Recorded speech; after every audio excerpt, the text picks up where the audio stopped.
আপনারা যারা বসে আছেন আপনারাও যেমন মুসলমান, আমিও তেমন মুসলমান। আপনাদের আল্লাহ আমার আল্লাহ দুই নাকি এক?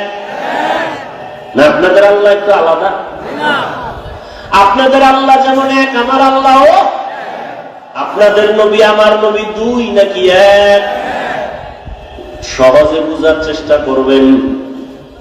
আপনার নবী আমার নবী যেমন এক, আপনার আমার কোরআন, আপনাদের ধর্ম আমার ধর্ম, আপনাদের কাবা আমার কাবা, আপনাদের আল্লাহ আমার আল্লাহ, আপনাদের নবী আমার নবী, আপনাদের কালেমা আমার কালেমা, একই কালেমা, একই আল্লাহ, একই নবী, একই কোরআন। জমিনে আমরা আসছি তাও কিন্তু সিস্টেমে, আমি যেই সিস্টেমে আছি আপনিও সেই সিস্টেমে আছেন। বিদায় বেলা কাফনের সংখ্যাও হবে এক, আমারও 3টা কাফন হবে, আপনাকেও 3টা কাফন দেয়া হবে। নাকি আপনাদের একটা বেশি হবে? যারা টাকা আছে তাদের একটা বেশি, যারা গরিব তাদের একটা কম। কালার কিন্তু আলাদা। কাফনের সংখ্যাও এক। দুনিয়ার সমস্ত পুরুষের মরণকালে কাফন 3টা, দুনিয়ার সমস্ত নারীদের মৃত্যুকালে কাফন হবে 5টা। কালার হবে এক। কে নারী, কে পুরুষ, কে ধনী, কে গরিব, কে আলেম, কে মূর্খ, কোনো ভেদাভেদ নাই, সবার কালার এক। হুজুরদের কাফনের কালার যেমন আপনারটাও তেমন। কাফনের উপরে লেখা থাকবে এমপি সাহেবের লাশ, বড় হুজুরের লাশ। হ্যাঁ, আজকে আমি বড় হুজুর বড় ভাব, বড় বক্তা বড় ভাব, আপনি বড় টাকাওয়ালা বড় ভাব, ক্ষমতার মাস্তানি করেন বড় ভাব। যতই বাহাদুরি করি না কেন, সাদা কাফনে ঢোকা মাত্র সব বাহাদুরি বন্ধ হয়ে যাবে। কোটি টাকার মালিক দেখো, অভাব হয় না দূর, গরিব ঘুমায় আরাম করে মনটা বাহাদুর।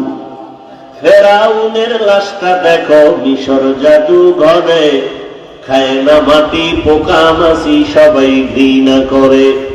হৃদয়ে থাকিবে যার নম্রতা সাদা, রহমত আসিবে সে তা প্রভুর ওয়াদা। বড় বাড়াই থাকলে দিলে রহমত আসবে না, নিজেকে নিজে ছোট মনে করিও সাদা। উঁচু জমিন থেকে পানি নিচু জমিনে যায়, তেমনি খোদার রহমত আসে নম্রতার হৃদয়। ভোগবিলাসের বাড়ি গাড়ি পরে রবে সব, থাকতে সময় স্মরণ করো আল্লাহ আমার রব। মরণকালে কাফনের কালারও সব এক, কবরের সাইজও নাকি এলাকার কবর একটু বড়? কবরে রাখিয়া যখন সব চলে যাবে, বিদায়ের পরে ফেরেশতা কবরে এসে প্রশ্ন করবে। সবার বেলায় 3টা একই প্রশ্ন।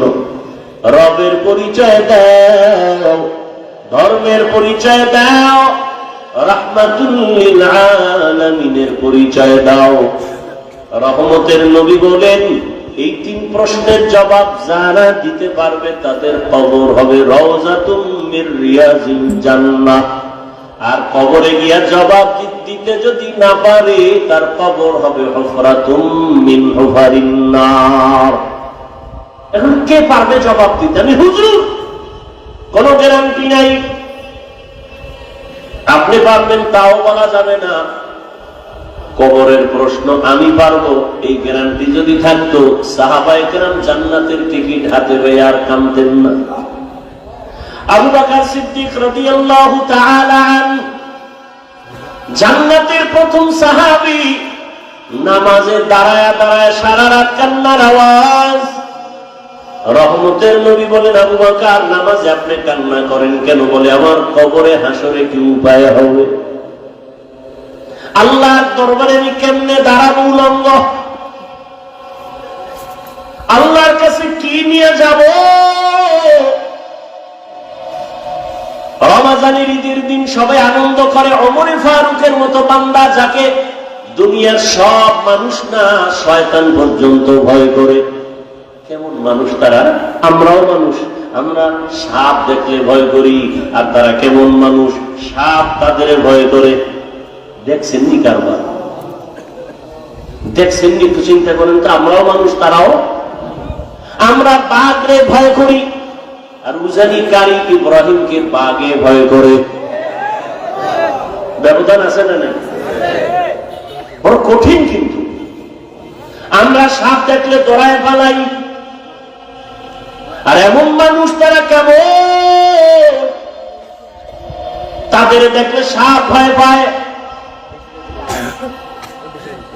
ওমরে ফারুকের মতো বান্দা শয়তান ভয় করে, কেমন মানুষ। অথচ ইতিহাসের পৃষ্ঠায় তার নাম লেখা আছে পৃথিবীর বড় সন্ত্রাসী হযরত ওমর। কারণ বিশ্ব নবীর গড় পাল্লা কাটতে যে যায় সে বড় সন্ত্রাসী যারা আর কিছুই হতে পারে না। কিন্তু হেদায়েত বড় কঠিন। রহমতের নবীর 13টা বছর দেখলো, বয়ান শুনলো, কালেমা পড়ে না আবু জাহাল। আর নবীজিরে জবাই করতে যায় 27 বছর বয়সে ওমর। নবীর চেহারা মোবারক দেখে তরবারি ফালাইয়া কালেমার রশি গলায় ভরে নেয়। আমার নবী এমন একটা নজর লাগাইছেন, ওমরের পাওয়ার এত বেড়ে গেছে, এখন ওমর যেই পথে চলে ওই পথে শয়তান চলে না, পালায় যায়। কেমন বান্দা যে শয়তান ভয় পায়। ওমর চলতেছে, হঠাৎ ওই রাস্তায় একটা যুবক একটা মদের বোতল হাতে নিয়ে হাতে, হঠাৎ করে ওমরের দেখে ভয় কাঁপা শুরু হয়ে গেল। কারণ ওমর যদি দেখে মদের বোতল হাতে, কথার আগে তরবারি রেডি, কল্লা ফেলে দিবে, কোন অনুমতি নেই, জাগাত মেরে ফেলবে।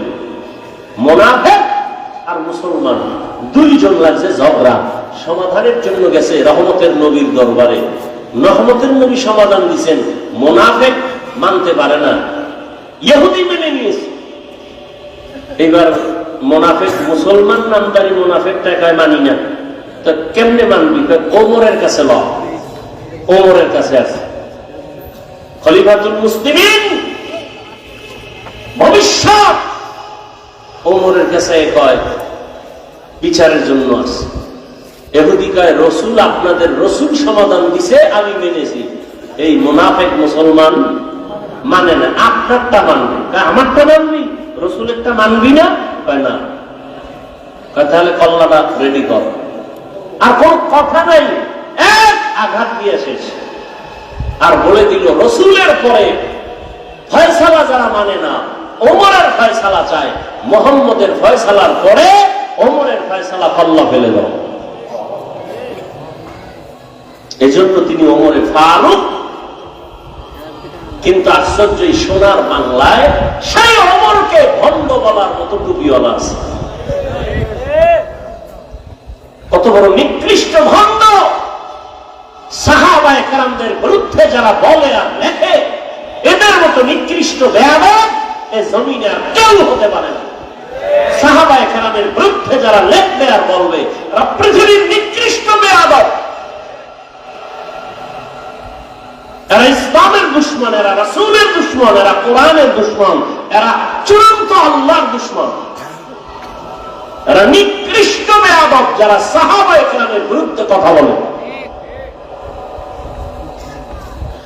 ওমরে ফারুকের মতো ব্যক্তিকে ভণ্ড বলার মতো টুপিওয়ালা এই বাংলাদেশে আছে। আল্লাহ হেদায়েত দান করুন। এখন আপনি বলবেন হাফিজ ভাই, হিংসা কিসের হিংসা? ভণ্ডদের বিরুদ্ধে কথা বলা এটা সুন্নাত, কিসের হিংসা? রাসূল ইসলামের দুশমনের বিরুদ্ধে কথা বলেন নাই, আপনি কি বলবেন হিংসা?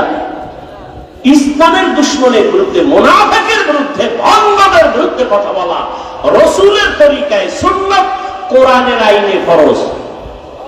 আর আপনি বলেন হিংসা। হিংসার ডেফিনেশন জানেন আপনি?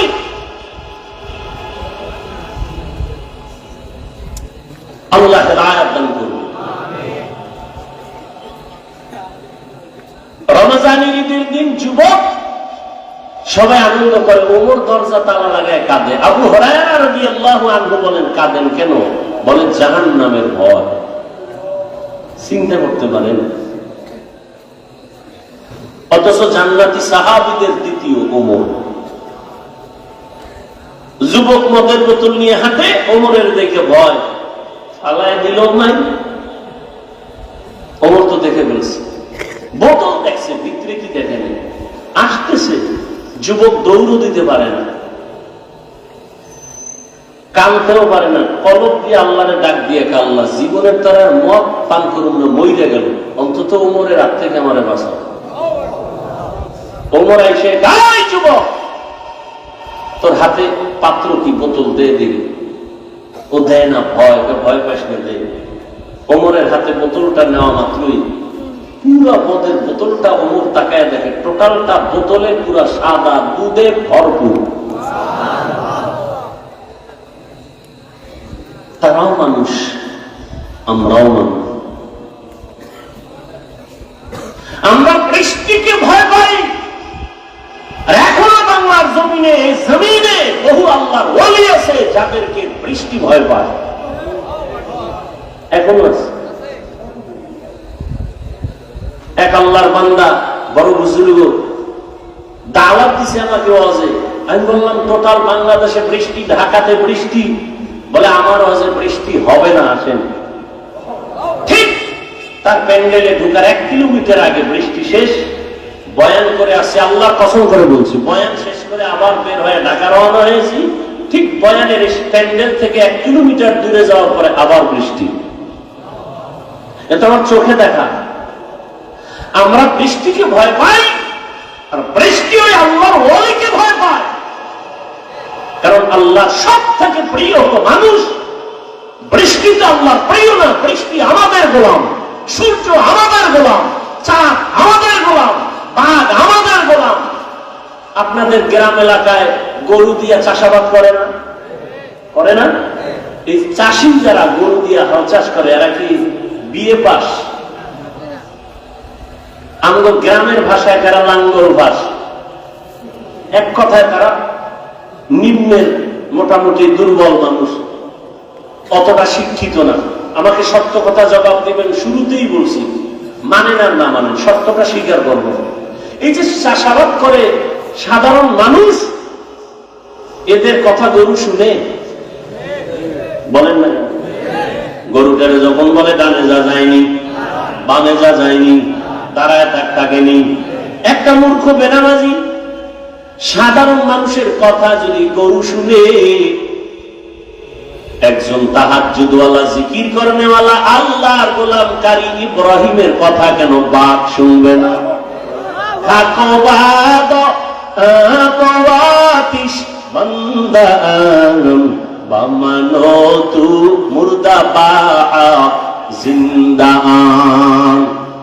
ইব্রাহিমের কথা বাঘ কেমনে শুনলে? তা হাফিজ সাহেব বললে এটা গাঞ্জাখুরি কথা। কারি ইব্রাহিম কইছে, বাঘ তুই চলে যা, আমরা এখানে থাকবো উজানিতে, তুই জঙ্গল সার। বাঘ বাচ্চা কাঁদে লালমাই দৌড়, কোথায়? এখন বলে এটা গাঞ্জাখুরি কথা। ওই নিমক খানা মূর্খ। একটা চাষির কথা যদি গরু শুনে, একজন তাকওয়াওয়ালার কথা বাঘ শুনবে না কেন? বাঘ তো মানুষের গোলাম, সাপ তো মানুষের গোলাম। মানুষ যখন আল্লাহর গোলামি করে, পুরো দুনিয়া তার গোলাম হয়ে যায়। বলখের বাদশাহ ইব্রাহিম ইবনে আদহাম রাজকীয় পোশাক ফালাইয়া, অনেক ইতিহাস আপনারা জানেন, আসল মালিকের তালাশে বা রওয়ানা হয়ে গেল, জঙ্গলবাসী হয়ে গেল। আর রাষ্ট্র চালানো ভালো লাগে না, কারণ আমার আসল মালিকের যদি আমি না পাই, আমার এই চেয়ার দিয়ে কোনো লাভ নাই, সম্মান দিয়ে কোনো লাভ নাই। চরমনার সৈয়দ ইসহাক রাহমাতুল্লাহ আলাইহি বলতেন, আরে আমাকে সবাই পীর সাহেব বলে, মাওলানা বলে, মুফতি বলে, বড় বক্তা বলে, আমার বয়ান অনেক সুন্দর, অনেক ভালো, কিন্তু আমি মরিয়া গেলে আমার মাওলা যদি আমাকে ক্ষমা না করে, আমারে মানুষ ফুলের মালা দিলেও কোনো লাভ হবে না। আর আমারে যদি আমার মাওলা মাফ করে দেন, আর দুনিয়ার সবাই যদি আমাকে গালি দেয়, আমার কোনো দুঃখ নাই, কবর হবে আমার জন্য জান্নাতের বাগান। এ আল্লাহর গোলাম ইব্রাহিম আদহাম জঙ্গলে দৌড়ায় আসল মালিকের তালাশ করার জন্য। ক্ষমতা পাইছি, চেয়ার পাইলাম, টাকা পাইলাম, বাড়ি পাইলাম, গাড়ি পাইলাম, নারী পাইলাম, সন্তান পেয়েছি, কিন্তু এগুলো আমার দিলেন কে? তারে তো পাইলাম না। তিনি কে? এরে বাবা, টাকার মালিক হয়েছো, টাকার মালিক কে বানাইছেন? ধনী বানানোর মালিক কে? ইয়া আইয়ুহান নাস আনতুমুল ফুকারাউ ইলাল্লাহ ওয়াল্লাহু হুয়াল গানিয়্যুল হামিদ।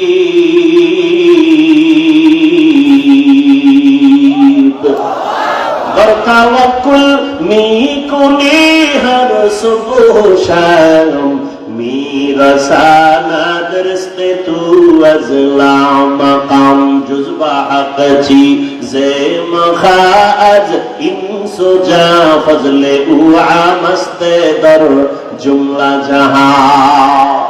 एरे नबीर आशिक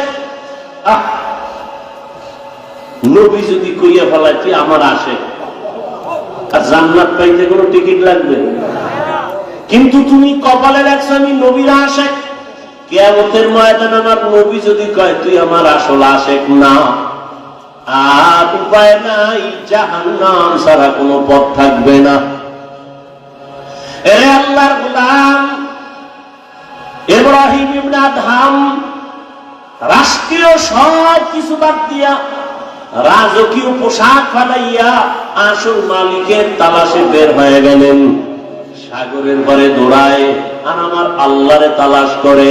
ইয়া ইলাহি মুঝসে মুঝকো দূর কর, তাকে দেখো মুঝমে তুঝকো এক নজর। ইয়া ইলাহি তু মেরা মাবুদ হ্যায়, ইয়া ইলাহি তু মেরা মাশুক হ্যায়। আল্লাহ তালাশে সাগরের পারে পারে দৌড়ায় জঙ্গলে। একদিন ইব্রাহিম ইবনে আদহামের হুকুমে যারা চলতো বড় বড় অফিসার, একদিন বিকাল বেলা হাওয়া খাইতে সাগরের পারে চলে গেল। গিয়ে দেখে আগের সেই বাদশাহ ইব্রাহিম সাগরের পারে সেরা জামা পইরা বসা। ডাক দিয়া কয়, রে বাদশাহ ইব্রাহিম ইবনে আদহাম, তুমি বাদশাহী চাইরা কি পাইছো? এর থেকে বড় কিছু পাইছি। বলে কেমনে? দেখবি নি? কয় তোরা দেখবি নি? হ্যাঁ। হাতের মধ্যে একটা লোহার সুই ছিল, সাগরে ফালাই দিছে। সাগরে ফালাইয়া কিছুক্ষণ পরে কয়, দেখ আমার ক্ষমতা। এতদিন আমার কথা শুনতো বলখের মানুষ, আর এখন টাকা দেখ আমার ক্ষমতা কত বড়। সমুদ্রের দিকে আঙ্গুলির ইশারা করে কয়, সমুদ্রের মাছ আমার সুইটা আমার হাতে নিয়ে দিয়ে দে তাড়াতাড়ি। বলা মাত্র হাজার হাজার মাছ স্বর্ণের একটা সুই মুখে নিয়ে সব হাজির। ইব্রাহিম কয়, আমার তো স্বর্ণের সুই ছিল না, আমার ছিল লোহার সুই। আমার লোহারটা দেখ, স্বর্ণেরটা তো আমার না, সব নিয়ে চলে যা। এইবার লোহার সুইটা নিয়ে পরে একটা মাছ এসে হাজির। দেখে অবিকল সেই সুইটা হাতের মধ্যে নিয়ে কয়, এ দুনিয়াদারেরা তাকায় দেখ, তোর কথা বলখের মানুষ শুনে, আর এখন আমার ক্ষমতা এত পাওয়ার, নদীর মাছ আমার কথা শুনে। বান্দা যখন আল্লাহর গোলাম হয়ে যাবে, গোটা দুনিয়া তার গোলাম হয়ে যাবে। গোটা দুনিয়া তার কথা শুনবে, মাটি তার কথা শুনবে। ওমরে ফারুক রাদিয়াল্লাহু তাআলা আনহু নবীকে জবাই করতে যায়, সেই উমর এই পরিমাণ দামি হয়ে গেল, 27 বছরের যুবক তরবারি নিয়ে যায় নবীরে জবাই করবে। রহমতের নবীর চেহারা দেখে কলিজা ঠান্ডা হয়ে গেল। এখন আমার আল্লাহর কাছে ওমর এত দামি হয়ে গেল। আল্লাহ ওমরের কথার সাথে একমত হয়ে কোরআনের মধ্যে আয়াত পর্যন্ত নাজিল করেছেন। এই জন্য বান্দা, রিজিক যার থেকে পাইতেছ তাকে চিনো। এই যে জিব্বা নামের মেশিন নাড়ায় নাড়ায় কত কথা বলতেছি, মাইকে কথা বলি, বিদ্যুতের বাতি জ্বলে, চার্জ যায়, বিল দেওয়া লাগে। গাড়ি চলে, ব্যাটারির মধ্যে চার্জ লাগে, ব্যাটারি ড্যামেজ হয়ে যায়, কিনতে হয়। আবার তেল ঢুকাও, গ্যাস ঢুকাও, কিন্তু জিব্বা নামের যে মেশিনটা নাড়াইয়া এই পর্যন্ত কত হাজার কোটি কোটি কথা সাপ্লাই হলো, কোনদিন তো এই মেশিন, কোন মেশিনে কথা বলতেছে, মেশিন কে বানাইলো, মেশিনের তৈল পেট্রোল কে দেয়, জিহ্বা কোনদিন ব্যথাও করে না। ওরে আল্লাহর বান্দারা, আমার আল্লাহ কেমন দয়ার মালিক। ও বান্দা, তুমি এত সুন্দর চেহারার বড়াই করো, একবার ওকে চিন্তা করেছো এই চেহারা বানানেওয়ালা কত সুন্দর? তোমার চেহারা এত সুন্দর, বানানেওয়ালা আরো কত সুন্দর। চিন্তা করেছো এই চেহারা বানানেওয়ালাকে? সূর্যের দিকে তাকায় দেখো কত সুন্দর, কিন্তু যিনি বানাইছেন তিনি আরো কত সুন্দর। তাকে একবার চিনো। কণ্ঠ এত সুন্দর, কে বানাইছেন? বানানেওয়ালা আল্লাহ আরো কত সুন্দর। এভাবে চিন্তা করতে করতে করতে করতে একবার বান্দার মধ্যে যখন আল্লাহর মহব্বত এসেই পড়বে, তখন তার কাছে দুনিয়া আর ভালো লাগবে না, নামাজ না পড়লে ভালো লাগবে না, রোজা না রাখলে ভালো লাগবে না। এরে আল্লাহর মহব্বত একবার যদি ঢুকিয়া যায়, মাওলানা হওয়া লাগবে না, স্কুলে পড়িয়াও সে আল্লাহর গোলামিতে পরিণত হবে। ও যুবক বাবারা, বৃদ্ধ বাবাজি, পর্দার আড়ালের মা বোনেরা, একটু আগেই তো বলতেছিলাম আপনার আমার আল্লাহ এক, নবী এক, কোরআন এক, কাবা এক, ধর্ম এক, কালেমা এক, দুনিয়াতে আসছি তাও এক, বিদায় বেলা কাফন সংখ্যা এক, কালারও এক, কবরের সাইজও এক, প্রশ্ন তিনটা তাও এক। ও আল্লাহর বান্দারা, এরপরও কেন আপনাকে আমার বয়ান করা লাগে? বয়ান তো তাদেরকে করবো যারা আল্লাহ চিনে না, নবী চিনে না, কিয়ামত বুঝে না, কোরআন বুঝে না। অথচ আপনারা আল্লাহও চিনেন, নবীও চিনেন, কোরআনও চিনেন, হাদিসও চিনেন। আপনাকে বয়ান করবো কেন? শুধু বয়ান করবো কেন এতটুকুই না, বৃষ্টি নাই, রৌদ্র নাই, দিন নাই, রাত নাই, আপনাদের পেছনে সময় ব্যয় করে করে সারা দেশের ওলামায়ে কেরাম, তাবলীগওয়ালা, পীর মাশায়েখ, জুমার খতিব সহ সবাই আপনাদের পেছনে মেহনত করার ফলাফল এখনো বড় দুর্বল। একই আল্লাহর গোলাম, একই নবীর উম্মত, আমিও আল্লাহর গোলাম, আপনারা আল্লাহর গোলাম, অথচ আমি টুপি খুলতে চাই না, বড় লজ্জা। আর আপনি কেমন আল্লাহর গোলাম যে টুপি দিতে চান না, লজ্জা। আমি টুপি খুলতে গেলে লজ্জা, আর আপনি টুপি মাথায় দিতে চান না, লজ্জা। আমিও মুসলমান, আপনিও মুসলমান। আমি দাড়ি কাটতে গেলে লজ্জা, আপনি দাড়ি রাখতে গেলে লজ্জা। আমি দাড়ি কাটতে চাই না, মরিয়া যাওয়ার, আপনি দাড়ি রাখতে চান না, লজ্জা লাগে। আমি মসজিদে না ঢুকলে লজ্জা, আপনার মসজিদে ঢুকতে গেলে লজ্জা। আমি পর্দা না করলে লজ্জা পাই, আর আপনি পর্দা করতে গেলে লজ্জা পান। বিষয় কি? আপনিও মুসলমান, আমিও মুসলমান। তার মানে এটা না যে আমার মতো সবাই হুজুর হইয়া যান, আমার মতো সবাই টুপিওয়ালা, দাড়িওয়ালা, পাগড়ি লাগান, তাও বলছি না। বরং আপনি স্কুলে পড়েন, কলেজে পড়েন, চাকরি করেন, ব্যবসা করেন, কোনো বাধা নাই।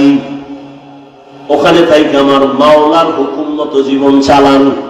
আপনার মতো কত জেনারেল লাইনের মানুষ স্কুলে পড়ে, কলেজে পড়ে, চাকরি করে, ব্যবসা করে, আবার নামাজও বাসত্ব করে। সত্যটা বলেন, আছে না নাই? আপনি বাসায় যাইয়া জুতা দিয়ে কপালের উপরে বাড়ি মেয়েরা নিজেরে বলেন, তোর কপাল পোড়া কেন? কোন হুজুরের ওয়াজের দরকার নাই। নিজের কপালকে নিজে বাড়ি দিয়া বলেন যে কপাল পোড়া। তোর মতো যুবক স্কুল কলেজে পড়িয়া পাঁচ ওয়াক্ত নামাজ পড়ে, তোর কপাল খারাপ কেন? তুই পারো না কেন? তোমার মতো যুবক র্যাব, আর্মি, পুলিশ, বিডিআরের চাকরি করে, পাঁচ ওয়াক্ত নামাজ পড়ে, বলো বাবা তুমি কেন পারো না? অবশ্যই তোমার উপরে আমার আল্লাহ বেজার, মা বাবা বেজার। সেদিন একটা আর্মির ছেলে যুবক মোনাজাতের পরে যখন বের হয়ে যাচ্ছি, হাত বাড়ায় কয়, হুজুর দোয়া করবেন। আমি আর্মির চাকরি করতাম, এক সপ্তাহ আগে চাকরি রিজাইন দিয়েছি। কেন? এখন তো আর্মি বড় সম্মান পায় না। আমাকে বারবার বলা হয় দাড়ি কাটার জন্য। আমি বললাম আমি চাকরি ছেড়ে দিলাম, দাড়ি ছাড়বো না। হুজুর এতটুকু দোয়া করবেন, আল্লাহ হালাল ভাবে যেন উপার্জনের রাস্তা খুলে দেন। রিজিকের মালিক কে? চাকরির ভয়ে দাঁড়িয়ে রাখে না, চাকরির ভয়ে পর্দা করে না। ছেড়ে দাও সব, রিজিকের মালিক কে? আমরা না খায় মরছি। আরে দুনিয়ার চূড়ান্ত ইতিহাস স্বর্ণাক্ষরে লেখা মহামারী গোটা দুনিয়াটাকে স্তব্ধ করে দিয়েছে করোনা। এত ভয়ঙ্কর মহামারীতে সব কিছু টোটাল এক হয়েছিল, কিন্তু কোন কোরআনের মাদ্রাসা বন্ধ হয়নি। কোন হুজুর না খাইয়া ট্রিপল মাস্ক লাগাইয়া সবাই করোনা থেকে দূরে। বাবায় মরে ছেলে কাছে যায় না, করোনা। কিন্তু সেই সময় ইতিহাস ভুলে যাইও না রে যুবক বাবারা, ওই সময় আমার মতো টুবিওয়ালারা এই করোনার লাশগুলো নিজের কাঁধে নিয়ে গোসল করাইয়া কাফন করাইয়া কবরে রাখছে। একজন হুজুরেও করোনায় মরে নাই। মারা গেছে কেউ? দুনিয়ার সবাই ভেজালে আছে, কিন্তু কোরআন আর রাসূলের আদর্শ যাদের কাছে আছে এদের কোনো টেনশনই নাই। কি আমরা ইসলামের রাজনীতির বয়ান করি, তাবলীগের লাইনে চলি, আমরা ক্ষমতা পাওয়ার জন্য পাগল না, আমরা কারো উপরে জুলুম করার জন্য লালায়িত না। আমরা মরলেও লাভ, বাঁচলেও লাভ। মরলে শহীদ হয়ে যাব, বাঁচলে গাজীর মর্যাদা পাবো, আমাদের কোনো লাভ লস নাই।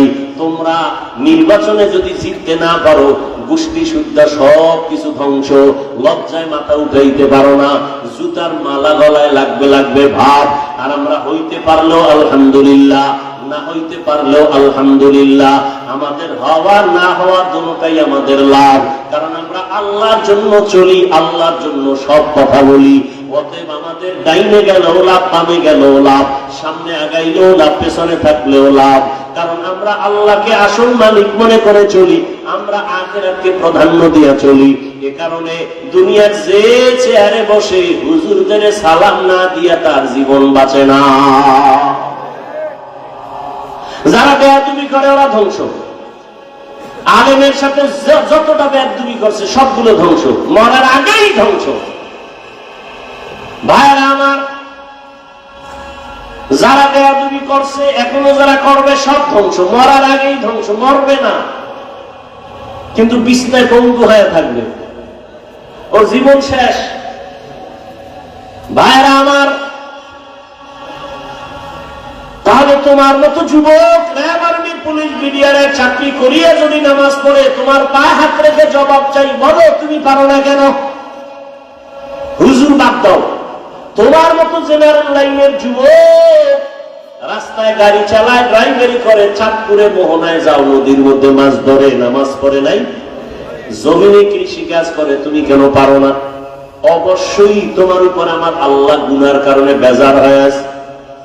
ও আমার পর্দার আড়ালের মা বোনেরা, আপনার মতো কত মা এখনো সেই অঞ্চলে ঘুরে খবর পাবেন। ওই যে এক জায়গায় খানা খাইলাম, সবাই বলল হুজুর এই ঘরের মহিলাকে এলাকার কেউ দেখে না, তার কণ্ঠের আওয়াজ কেউ শুনে না। আরে আম্মা জান, আপনার দাম কত আপনি নিজেও তো জানেন না। আপনি তো নবীদের মায়ের মতো মা, সাহাবায়ে কেরামদের মায়ের মতোই তো। আপনারা আম্মা জান খাদিজা রাদিয়াল্লাহু আনহার মতোই তো দামি নারী, ফাতেমা রাদিয়াল্লাহু আনহার মতো নারী। আপনারা তো আয়েশা সিদ্দিকা রাদিয়াল্লাহু আনহার মতো নারী। ফেরাউনের স্ত্রীর নাম কি? আসিয়ার মতো দামি নারী। এত বড় বেঈমান ফেরাউন, পৃথিবীর নাম করা বেঈমান, অথচ তার স্ত্রী আসিয়া কত দামি। রহমতের নবী বলেছেন হাসরের ময়দানে আমি মুহাম্মদের সাথে আসিয়ার সাথে জান্নাতে বিবাহ হবে। কেমন দামি নারী আসিয়া! এরে আম্মা জান, আপনাদের এত দাম, এত সম্মান। আপনাদের মতো কত নারী এই এলাকায় আছে এখনো পর্দা করে, নামাজ পড়ে, স্বামীর মাল হেফাজত করে, মোবাইলে সময় নষ্ট করে না। ও আম্মা জানেরা, আপনারা কেন পারবেন না? এখনো সময় আছে, তওবা করবেন। বৃদ্ধ বাবাজিরা, আপনার মতো কত বুড়ারা মসজিদে গিয়ে নামাজ পড়ে, আপনি কেন আদায় করতে পারেন না? আল্লাহর ভয় যদি অন্তরে জমা রাখেন, এখনো সময় আছে, তওবা করেন। আল্লাহ তওবার দরজা দিয়ে ডাকতেছেন।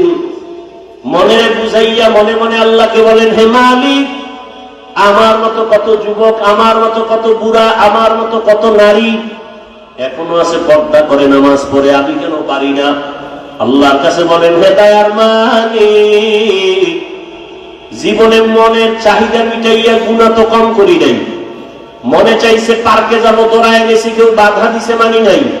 মনে চাইছে দাড়ি কেটে ফেলবো, কেটে ফেলেছি, কেউ বাধা দিলেও মানি নাই। মনে চাইছে নামাজ পড়বো না, পড়ি নাই, কেউ জোর করে পড়াইতে চাইলেও গালি দিয়েছি। ও আল্লাহ, আজকে আর এই গুনার পথে থাকতে চাই না। এরকম অন্যায় করতে করতে মৃত্যুর দরজায় হাজির হয়ে গেছি। ও যুবক বাবারা, কয়দিন আর যৌবনের বাহাদুরি করবা? কয়দিন পুরো হইয়া মরার গ্যারান্টি নাই। এমন একটা দিন নাই যে যুবকের লাশ দেখা যায় না।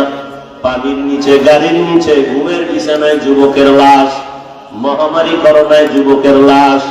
ও আল্লাহর বান্দারা, এখনো তওবা করে নাও। স্কুলে পড়ো, কলেজে পড়ো, চাকরি করো, ব্যবসা করো, আর নামাজ ছাড়বা না, দাড়ি কাটবা না, বেপরদায় চলবা না। মা বাবার দোয়া নিয়ে, শিক্ষকের দোয়া নিয়ে, উলামায়ে কেরামের পরামর্শ নিয়ে নবীজির আদর্শ মেনে চলবা। বৃদ্ধ বাবাজিরাও তওবা করেন, মা বোনেরাও তওবা করেন। আর নামাজ ছাড়বেন না, বেপরদায় চলবেন না, মোবাইলে সময় নষ্ট করবেন না, স্বামীর মাল খেয়ানত করবেন না, আল্লাহর মহব্বত নিয়ে চলবেন। সন্তানটাকে আদর্শ সন্তান বানাবেন। ডাক্তার হলেও যেন বেয়াদব না হয়, ইঞ্জিনিয়ার হলেও যেন বেয়াদবি না করে, ব্যবহারে যেন কেউ কষ্ট না পায়। আল্লাহর কাছে দোয়া করিয়া আদর্শ সন্তানের মা হইয়া যান। সন্তানের কারণে আপনার সম্মান, ইজ্জত বেড়ে যাবে। সন্তান ডাক্তার হলেও কোরআন পড়বে, মা বাবার জন্য দোয়া করবে। ও আল্লাহর বান্দারা, আল্লাহর কাছে তওবা করেন। মরিয়া গেলে যাবো, আর নামাজ ছাড়বো না, দাড়ি কাটবো না, বেপরদায় চলবো না।